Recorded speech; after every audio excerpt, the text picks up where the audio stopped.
Do you know those conversations where the other person doesn't listen to you, doesn't understand, or constantly imposes their own opinion without being asked? What these people do is the opposite of active listening. Hello product people, and welcome back to my channel. My name is Mimi and I'm a UX and discovery coach.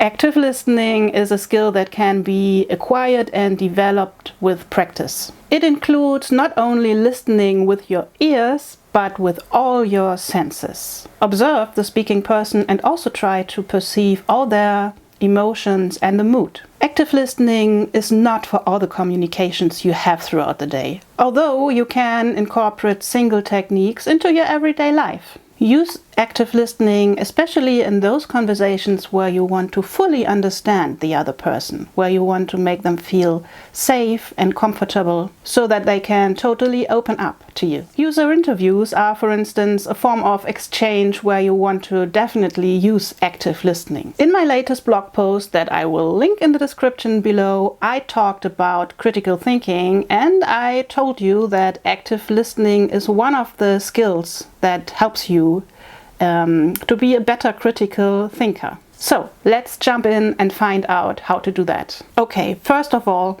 don't let yourself be distracted. Give your full attention to the other person. This means switching off all possibilities for distraction and blanking out or ignoring those that you can't switch off. If you are on a video call with this other person, make sure to close all other applications so that no incoming emails or messages may distract you. Stay focused throughout the whole exchange. I know that's not easy. Second technique, show that you are listening. Use your body language. Turn towards the person, sit up straight, constantly have eye contact, smile, and nod in affirmation. Can you see this? It's so hot in here today. I'm melting away. It's a hot day today. And also, listen to non-verbal cues. What is the body language of your counterpart?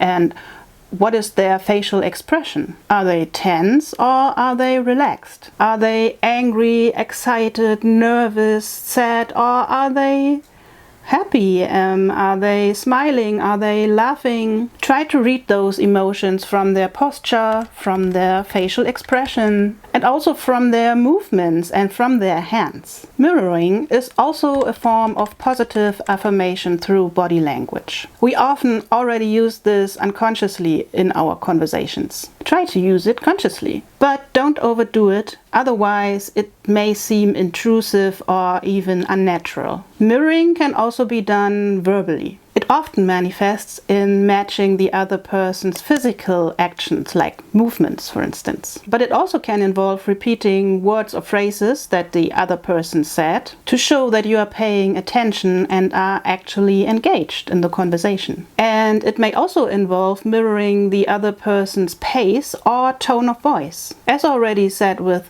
summarizing what you have heard and perceived and repeating it in your own words, you give the other person the feeling that you have really listened and understood. Paraphrasing is repeating what the other person said in your own words. Verbalizing is when you express your counterpart's feelings or emotions in your own words. Also use verbal reinforcement like or yes throughout the conversation to indicate that you are listening. Those subtle affirmations encourage the other person to open up and keep the conversation going. Now, this one's very important.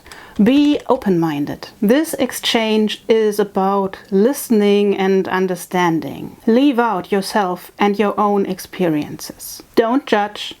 Don't jump to conclusions, and don't impose your own opinions or solutions on the other person without being asked. Okay, now, endure silence. I know, this is a hard one. Sometimes the other person has to pause and think about the answer to a question that you may be asked. Give them the time to do so, even if it may feel long and uncomfortable to you. Sometimes it takes longer to find an answer. And also, don't interrupt. That's maybe the opposite of enduring silence, is enduring the monologue.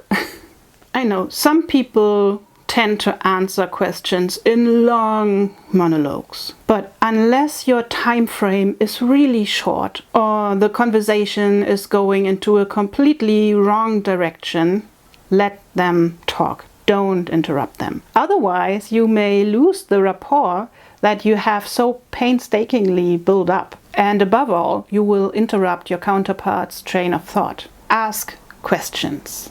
Yes, but not just questions. Ask specific, clarifying, and open-ended questions. Use question words and phrases like, how did you do that? Or why did you feel that way? Or when did that happen? To dig deeper and understand better. Don't start planning what you want to say next. Well, this is not really a technique, it's more like a tip. When you start planning your next question or answer, you are no longer paying attention to what your counterpart is saying. And no, even if you are a woman, multitasking is a myth. That's why it's important to be able to react spontaneously with question sentences without having to think about them too much. But of course, you can also take your time to formulate your next questions. Remember the enduring silence part. In the time that you are taking to think about what to say next, the other person may also think of something new. Okay, and last but not least, practice often. No one is born a master. Try to incorporate the mentioned techniques in your daily dialogues at first, and then try to use the whole shebang in more meaningful dialogues. Ask the other person how they felt after your conversation and try to incorporate their feedback in your next conversation. I hope those tips help you in improving your active listening skills, and I hope you found this video helpful. If so, like it, share it and comment on it. And if you want to see more content like this, subscribe to my channel and activate the notifications. This way you will never miss one of my videos. Thank you for watching and see you next time. Bye!